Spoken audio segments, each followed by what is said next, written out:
5 দিন আগে প্রচন্ড জ্বর হলো, মাথায় যন্ত্রণা হলো, বারবার বেহুশ হয়ে পড়েন।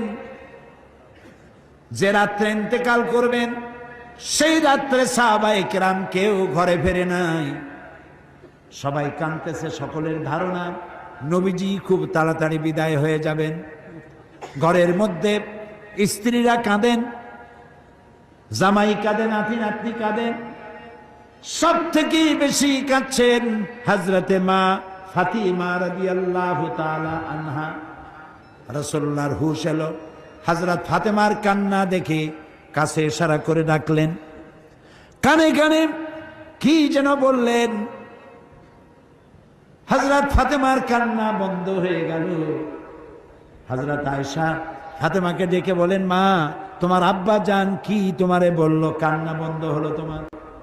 হযরত ফাতেমা বলেন, মা আমার আব্বা জান আমাকে কানে কানে বললেন, মা কাঁদিস না, তোর কান্না আমার বরদাস্ত হয় না। আমি তোমাকে সুসংবাদ শোনাই, আমি মরে যাওয়ার পর সবার আগে তোমার সাথে আমার দেখা হয়ে যাবে।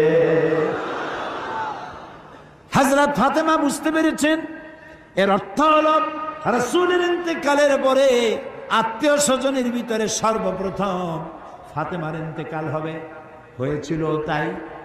রাসূলুল্লাহ বেহুশ হয়ে পড়লেন, আবার হুশ হলো, আবার বেহুশ হলেন।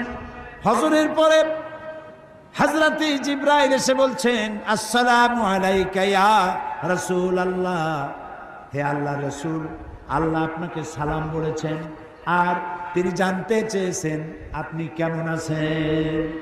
তিনি জানেন আপনি কেমন আছেন, তারপরেও তিনি জানতে চেয়েছেন আপনার মুখে আপনি কেমন আছেন। নবীজি বললেন,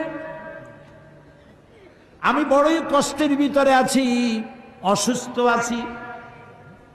হযরতে জিবরাইল বলছেন, ইয়া রাসূলুল্লাহ, একজন নতুন ফেরেশতা এসেছে আজ আমার সাথে, যে ফেরেশতা কোনো মানুষের কাছে আসার জন্য অনুমতি কোনোদিন চায় নাই আর কোনোদিন চাবেও না, শুধু আপনার অনুমতি চায় আপনার কাছে আসার জন্য।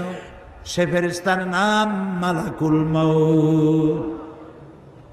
হযরতে মালাকুল মউত রাসূলের অনুমতি নিয়ে রাসূলের জাসাদ মুবারকের কাছে এসে সালাম পেশ করলেন।